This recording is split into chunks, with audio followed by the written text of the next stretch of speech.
பேச்சு எப்பவுமே வீச்சு போல இருக்கணும். என்னதான் அரசியல் தலைவர்கள் அவ்வப்போது ரொம்ப பொறுமையா காமா பேசினாலும் ஒரு கட்டத்துக்கு மேல எல்லாரும் சீறி பாஞ்ச புலி மாதிரி தான் பேசியிருப்பாங்க.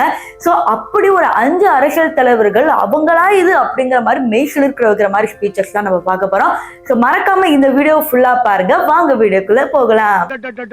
எங்க அப்பா உலகத்துல தோசையை திரி போட்டு பாத்திருக்கேன், இப்ப இட்லியே திரி போடுறானே. இந்த லிஸ்ட்ல ஃபர்ஸ்ட் வர போறது யாருன்னு பாத்தீங்கன்னா வைகோ அவர்கள். வைகோவோட தமிழ் ஸ்பீச்சை நம்ம எல்லாருமே கேட்டிருக்கோம். ஆனா அவர் இங்கிலீஷ்ல எப்படி கலக்குனாரு அப்படிங்கறதா ஒரு highlight. Prime minister means PM. அவர் prime minister means picnic minister. Picnic minister. I am Vaiko. You want to be who are you? I am Vaiko. I am a product of Anna movement. I am a product of ஒரு பார்லிமெண்ட்ல அத்தனை பேர் இருந்தோம், அத்தனை கட்சி தலைவர்கள் அங்க உட்கார்ந்துட்டு இருக்காங்க. நான் அண்ணா ப்ராடக்டா அப்படின்னு பேசுறது வைகோவால மட்டும்தான் முடியும். எங்க தலைக்கு எவ்வளவு தில்லு பத்தியா? அடுத்த நிலையில நம்ம யார் பார்க்க போறோம்னா கேப்டன் விஜயகாந்த் அவர்கள். அதிமுக டிஎம்கே அப்படின்னு இந்த 2 கட்சியுமே பெரிய கட்சியா இருந்துச்சு. இவங்களை தவிர வேற யாருமே இல்லப்பா அப்படிங்கிறப்ப தேமுதிக உள்ள ஒரு பெரிய கலக்குனாங்க. ஆக்சுவலி இவங்க யாரு கூட கூட்டணியா இருக்காங்களோ அவங்க கட்சி தான் வெற்றி பெறும் அப்படிங்கிற மாதிரி ஒரு சூழ்நிலை எல்லாம் வந்துச்சு. அப்படி இருக்கிறப்ப விஜயகாந்தோட ஸ்பீச் எல்லாம் எப்பவுமே மரணமா தான் இருக்கும். அதுல ஒரு ஸ்பீச் தான் இப்போ வரைக்கும் பயங்கர ட்ரெண்டிங்கா போயிட்டு இருக்கு. கைய காட்டா நாக்க துருத்தக்கூடாது, சட்ட புஸ்தகத்துல கைய காட்டக்கூடாது, நாக்க துருத்தக்கூடாதுன்னு எதிரிமே. எதற்கு இதெல்லாம் பேசிக்கிட்டு இருக்காங்க? சரி, இனிமே எப்படின்னா எனக்கு ரொம்ப திமிரா விஜயகாந்த் நிக்கிறார். என்னையா இப்படி நிக்கணும், அப்ப இப்படிதான் நிக்கணும்னு எப்படி நிக்கணும், எப்படிதான் நிக்கிறது? எதையும் சட்டம் அப்ப இப்படியே நின்றுக்கிட்டு எந்திரிக்குமா, வணக்கங்க இனிமே சொல்லுங்க இல்லைங்க ரைட்ல.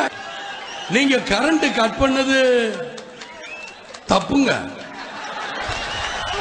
அப்படிங்களாங்க அப்படின்னு இப்படிதான் பேசணுமாங்க? அது எனக்கு சொல்லி கொடுக்கு. இப்ப நம்ம பார்க்க போறது மாசுக்கு பேர் போன ஜெயலலிதா அம்மா அவர்கள் தான். ஒரு பெண்மணியா இருந்து இந்த அளவுக்கு யாராலுமே வர முடியாது, இந்திரா காந்தி அடுத்து ஜெயலலிதா தான் அப்படின்னு சொல்ற அளவுக்கு நம்ம ஜெயலலிதா அம்மா வந்திருக்காங்க. அவங்க பண்ண பல மாஸ் மூமெண்ட்ஸ் நமக்கு தெரியும். ஆனா இந்த மாஸ் மூமெண்ட் எத்தனை பேருக்கு தெரியும்? எதிர்கட்சியினர் எவ்வளவுதான் கூச்சல் போட்டாலும் உண்மைகளை மறைக்க முடியாது. கச்சத்தீவு தாரை பார்க்கப்பட்டதற்கு திமுக தான் காரணம், அன்றைய முதலமைச்சர் திரு கருணாநிதி தான் காரணம். இன்று மீனவர்கள் படும் அல்லல்களுக்கெல்லாம் சகித்துக் கொள்ளும் இன்னல்களுக்கெல்லாம் காரணம் திமுக தான், திமுக தான், திமுக தான். அதை எத்தனை கூச்சல் போட்டாலும் மறைக்க முடியாது. இப்ப நம்ம பார்க்க போறது திருமாவளவன் அவர்கள். இப்பதான் திருமாவளவன் பிரஸ் மீட்ல ரொம்ப பொறுமையா கேட்ட கேள்விக்கு மழுப்புற மாதிரியே பேசுறாரு. ஆனா திருமாவளவன் 2021 எப்படி இருந்தாரு அப்படிங்கறத இந்த கிளிப்ல பாருங்க. இத்தனை காலமாக ஏன் என் பாட்டனோ படிக்கவில்லை? முதல் தலைமுறையா படிக்கிற நானே உன் கண்ணுல விரல விட்டு ஆற்ற அப்படின்னா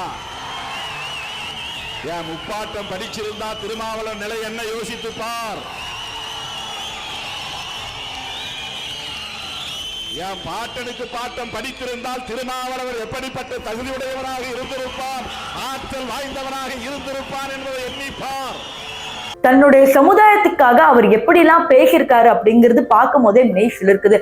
ஸோ இந்த மாதிரி ஸ்பீச் கொடுத்த திருமாவளவன் தான் இப்ப பிரஸ் மீட்ல பேசக்கூட மறுக்கிறாரு அப்படிங்கிறது கஷ்டமான விஷயம்.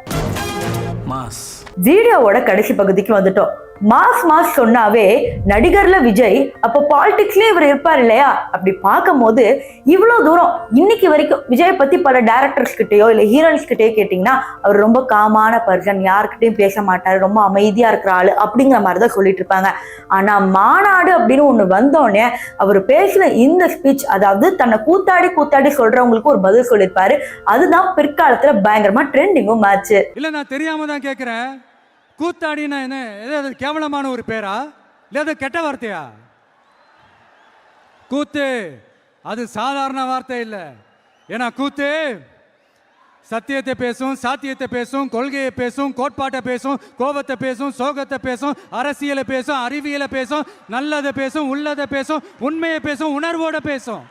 இதெல்லாத்தையும் கொஞ்சம் கூட சோர்வில்லாம கொண்டாட்டமா பேசும். நீங்க பார்த்தா இந்த அரசியல் மாஸ் மூமெண்ட்ஸ் ரொம்ப பிடிச்சிருக்கும்னு நினைக்கிறேன். இதுல எந்த வீடியோ பயங்கரமா உங்களுக்கு கூஸ் பம்ப் ஆச்சுன்னு கீழே கமெண்ட் பண்ணுங்க.